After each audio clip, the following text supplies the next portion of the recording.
தாய் தமிழ் உறவுகளுக்கு வணக்கம். திமுகவுடன் கூட்டணி, தேமுதிக உடைந்தது. திமுகவுடன் கூட்டணி, தேமுதிக உடைந்தது என்ற தலைப்பில் இந்த காணொளியை நாம் காண்கிறோம். 2016 ஆண்டு தமிழக சட்டசபை தேர்தல்.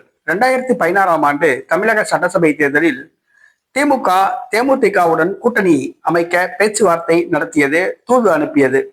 ஆனால் திமுகவுடன் கூட்டணி அமைக்க விஜயகாந்துக்கு விருப்பமில்லை. 2011 ஆண்டு அதிமுகவுடன் கூட்டணி அமைத்து 35 தொகுதிகள் பெற்று 29 தொகுதிகளில் வெற்றி பெற்று எதிர்க்கட்சி தலைவரானார்.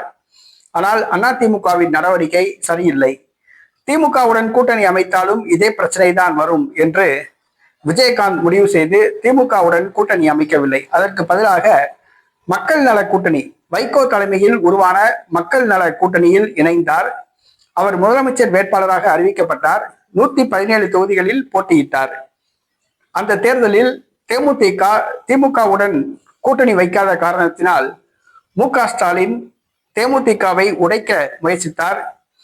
தேமுதிக சட்டமன்ற உறுப்பினர்களில் 3 சட்டமன்ற உறுப்பினர்களை தன் பக்கம் இழுத்தார். சந்திரகுமார் உள்ளிட்ட 3 சட்டமன்ற உறுப்பினர்கள் தன் பக்கம் இழுத்தார். இறுதியாக அந்த 3 பேரும் ஒன்று சேர்ந்து மக்கள் தேமுதிக என்ற ஒரு கட்சியை ஆரம்பித்து தேமுதிகவானது உடைக்கப்பட்டது. மக்கள் தேமுதிக திமுகவுடன் கூட்டணி அமைத்தது. சந்திரகுமார் உதயசூரியன் சின்னத்தில் போட்டியிட்டு தோல்வி அடைந்தார். அந்த தேர்தலில் தேமுதிக உடைக்கப்பட்டது. சந்திரகுமார் தலைமையில் புதிய மக்கள் தேமுதிக உருவாகி திமுகவுடன் கூட்டணி அமைத்தது. இறுதியில் திமுகவும் தோல்வி அடைந்தது, மக்கள் நல கூட்டணியும் தோல்வி அடைந்தது.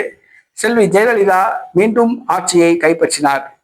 2016 ஆண்டு நடைபெற்ற தமிழக சட்டப்பேரவை தேர்தலில் திமுகவுடன் கூட்டணி வைக்க விஜயகாந்த் மறுத்த காரணத்தினால் மு.க.ஸ்டாலின் தேமுதிகவை உடைத்தார்.